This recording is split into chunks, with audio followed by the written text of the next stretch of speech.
and welcome to the February 2023 Residents Forum. My name's Natalie, I'm your Community Development Lead here at Alconbury Weald. Today we're going to have, I'll be doing a community update, and then Rachel will be coming in and doing a development update. And as you can see, we've got there the lovely slide of the Magpas Air Ambulance. Very exciting. Those of the community who came down really enjoyed it. So thank you for everybody who came to the Wellness Day back in January. Our next event is Wild Weald on the 11th of March. That will be pond dipping with the Wildlife Trust down by Carnail Ponds. Please sign up via Eventbrite for this event. It is a free event. On April 29th, we'll be having a tennis activation session. This will be run by Huntingdon Tennis Club. There'll be 3 sets of sessions, one for adult beginners, some mini tennis for juniors, and then some family time. I'll be popping that on Eventbrite in a couple of weeks' time. In March, Bohemia will be running a vibrancy DJ event with techno, drum and bass, house beats, all inside the watch office. Go through to Bohemia for details. The Community Association have been running for a couple of years, and they wanted to introduce themselves a bit more. The next meeting will be the 8th of March at 7:30 on Zoom as usual. Everybody is welcome. You don't have to have your photo up if you don't want to. Last year they ran lots of events that you may have come to, the Open Gardens, the Scarecrow Festival and the Jubilee. And this year we'll be looking at doing the Scarecrow Festival and the Open Gardens again. And then we'll also be looking at doing the coronation event. That's probably going to be Sunday the 7th of May. More details to follow. Something on Watch Office Green we're thinking. But if you would like to do something on that day, please do get in touch. Come to the meetings. A representative from Encore Estate Management will also come to every meeting. They're only there for the very beginning, so the first 10 to 15 minutes. So if you do have something you'd like to discuss with them and you'd rather see somebody do it more face-to-face, then that's the meeting to come to. So we now have a new group about to start, Tuesday Club. That will be Tuesdays at 1:30 from the 7th of March in the Pavilion. This will be a group for adults. Board games, tea and coffee, playing cards. First meeting will be very much a starter meeting to see what people would like to do and then move it on from there. This is being run by a resident, so please do turn up. The community library in the club is open every day from 9 a.m. till 5 p.m. Every Friday there is an activity for toddlers, 4s and unders. It's a free activity. It's either a story time run by Homestart or it's a rhyme time event, so it's a toddler singing, and that's run by library volunteers. Free, and everyone is welcome. And every second Friday of the month there's the coffee morning, and that's for adults. Grange Farm is surrounded by a large number of archaeological sites. Our archaeologists have been recently completing an excavation at Grange Farm where they found a rural Iron Age farming settlement, including a couple of roundhouses. This is very similar to what they found during the earlier excavations close to Ermine Street Church Academy. Iron Age and Roman roundhouses. Enclosures marking the areas of the settlement areas and the surrounding fields. We're obviously close to a Roman road of Ermine Street and a Roman fort, and later town of Godmanchester. But our excavations are telling us that people who had lived and farmed this landscape for centuries before the Romans came, and how these people didn't appear or change their lifestyles during overnight with the foreign military occupation. One of the things that artefacts we have found is a Roman coin, which we're very excited about. On one side of the coin you can make out a wolf and 2 babies, Romulus and Remus. On the other side is a figure with a helmet on, and is Roma herself. It was minted by the Emperor Constantine in 360 AD. Definitive edition made and minted in northern Italy before making its way to Alconbury Weald through hundreds of hands. So we've been doing archaeology on the site for many years, and we've actually dug 152 trenches. And this is the first time we found something exciting. So we're very, very pleased. And hopefully I'll be able to take some people down there in the not too distant future. So watch this space. I'm now going to hand over to Rachel, and she'll be able to run through a development update. Thanks, Natalie. Phase 1 of Alconbury Weald is progressing well, and the coloured areas on this map indicate housing parcels within Phase 1.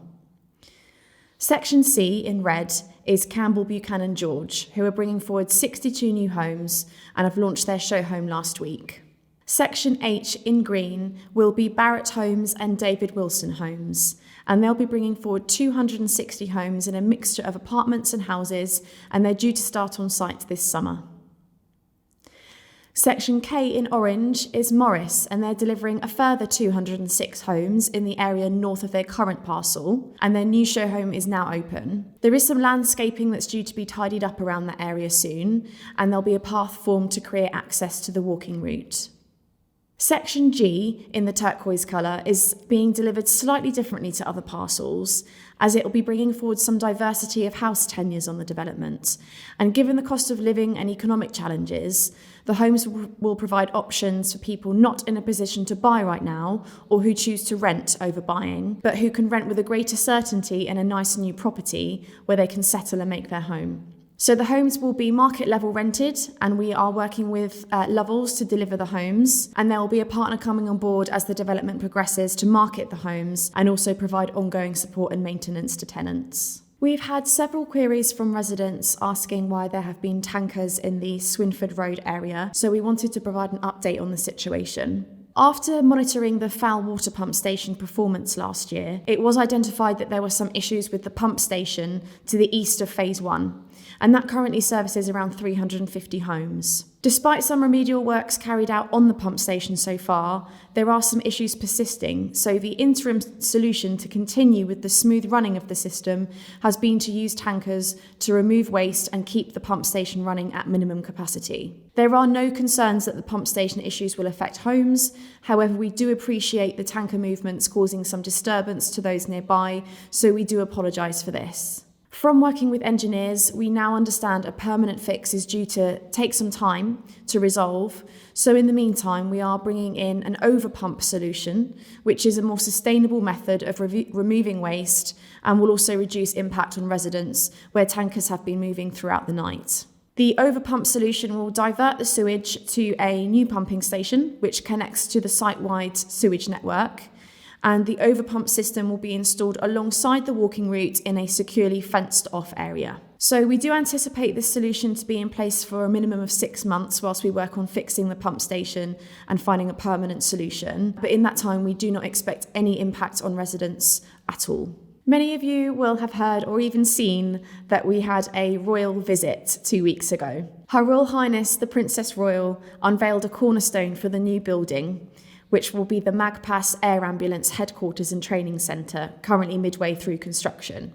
Princess Anne became Magpas's royal patron after she visited the charity's current operations base back in February 2020 and heard about the pressing need for the service to find a new home. So in 2021, the charity's 50th year of operation, Princess Anne launched the Future 50 appeal aimed at raising the funding needing to complete the building, with the unveiling of a cornerstone marking an important milestone in the development of the project. So Magpas purchased the land from Urban and Civic in March 2018, and they got planning in September 2021 to relocate their headquarters closer to the region's major trunk roads, which will reduce vehicle dispatch times by up to 15 minutes. And the charity joins a growing community of over 500 people working at businesses within the enterprise zone at Alconbury Weald, and we are very privileged to have Princess Anne visit the area. Hopefully many of you were able to come up close to the air ambulance as it landed on the cricket pitch shortly after Princess Anne said a few words about the progress of the air ambulance's new headquarters. And I know that there were some excited children on their way back from school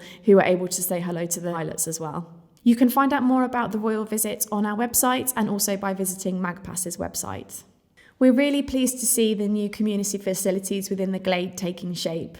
The Glade sits at the heart of the first phase of development and includes a co-op convenience store, a public square area for pop-up events and seasonal markets, and new areas of landscaping as well as a cycle hub. The co-op is still on track to open its doors in the summer and will provide more updates as they come. Within future development at Alconbury Weald will be the education campus. The education campus will sit at the heart of the next stage of development and will include a new secondary school and special education needs school. The new secondary school will give Ermine Street Church Academy pupils a continuation of their education and will also welcome pupils from other primary schools in the area. The special education needs school will be a 150 pupil school for those with educational needs and disabilities. We are in regular discussions with Department for Education and the Educational Authority, the County Council, and we know there are some delays to the school starting on site. And discussion is ongoing about making sure it opens at the right time and with a viable number of students to offer a good quality education. We understand that the plans remain to open the Special Education Needs School in September 2024, and the team are planning for the secondary school to also open on that date, but we will keep you posted as soon as we hear more.